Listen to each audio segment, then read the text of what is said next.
girl Abiaiwa, and welcome back to another interesting episode of Wives and Side Chicks. After lunch comes what? Dinner! Our previous post was about going out to lunch, which many people really ignore in their relationships.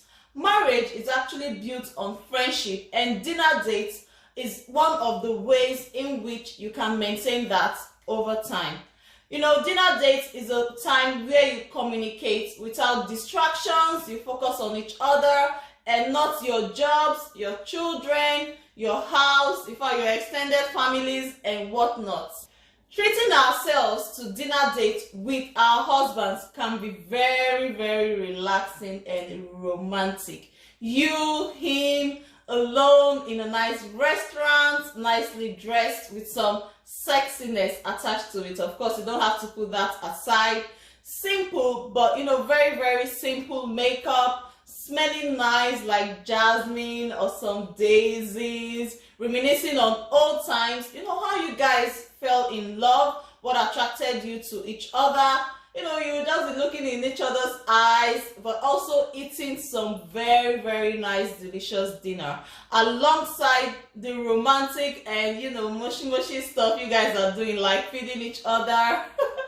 Okay, that's enough because I've started having some ideas in my head already. It's true, dinner dates comes with a cost. It takes effort, time, and of course, a little bit of money. But of course, there are plenty of great cheap dinner date ideas as well, like prepping it all at home, playing games together, watching a movie together, you know, doing stuff together, just the both of you at home. Maybe after the kids, that's if you have young kids, maybe after they've gone to bed, you can, you know, do that. But let's not forget that the cost actually yields high rewards in our marriages. Like, you know, you have a happier marriage, a deeper friendship with your spouse, and tons of awesome shared memories, you know, just to name a few. And let's be honest, dinner date usually leads to a pretty romantic evening in bed as well. You can't just eat other food and let it stay like that.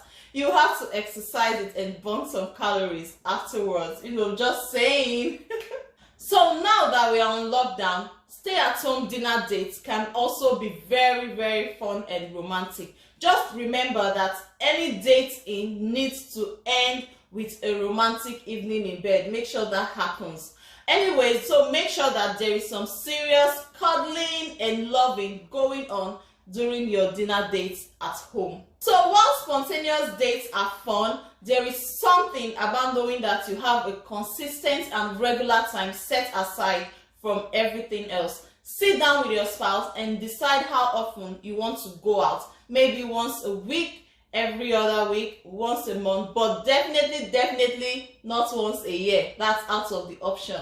So once you've decided how often you plan on having dinner dates, make sure you don't let anything else get in the way. I know inevitably something will come up, but make sure you stay committed. Knowing what you are doing in advance can also save you from playing that last minute, oh babe, what do you want to do? I don't know, what do you want to do kind of game. You know, you have to let that go, because I know some of us women are very good at that. Women, make sure you take turns in planning dinner dates. Be creative and, you know, try new things. I know things sometimes might not always go as planned, but spontaneous changes can also be fun as well. Anyway, if you have young kids, you can arrange for a nanny. You know, for a few hours you'll be out, or you can ask a friend to help you babysit your kids. And those that already have a stay-at-home nanny, well, you don't have a problem, you know. So for couples, this is your time together. You have to spend it on each other and, you know, give yourselves full attention. That's, in fact, not just 100% attention, 1,000% attention, because there is plenty of other time to respond to calls, text messages, or even check out what's happening on social media. So make sure you put your phones down and show your spouse that they are your top priority.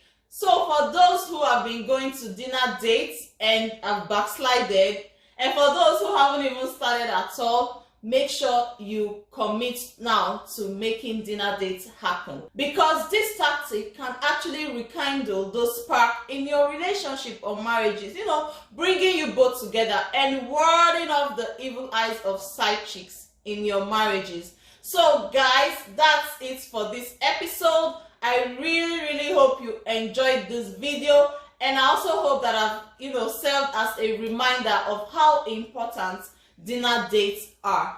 And if you have more tips, recommendations, or suggestions, please drop them at the comment section below. And if you haven't subscribed, please do so now by clicking the subscribe button and the notification bell as well. Give this video a thumbs up and share, because you don't know who might need to hear this. Thank you for watching, and I'll see you next time. Stay safe and stay healthy. Very important. Bye.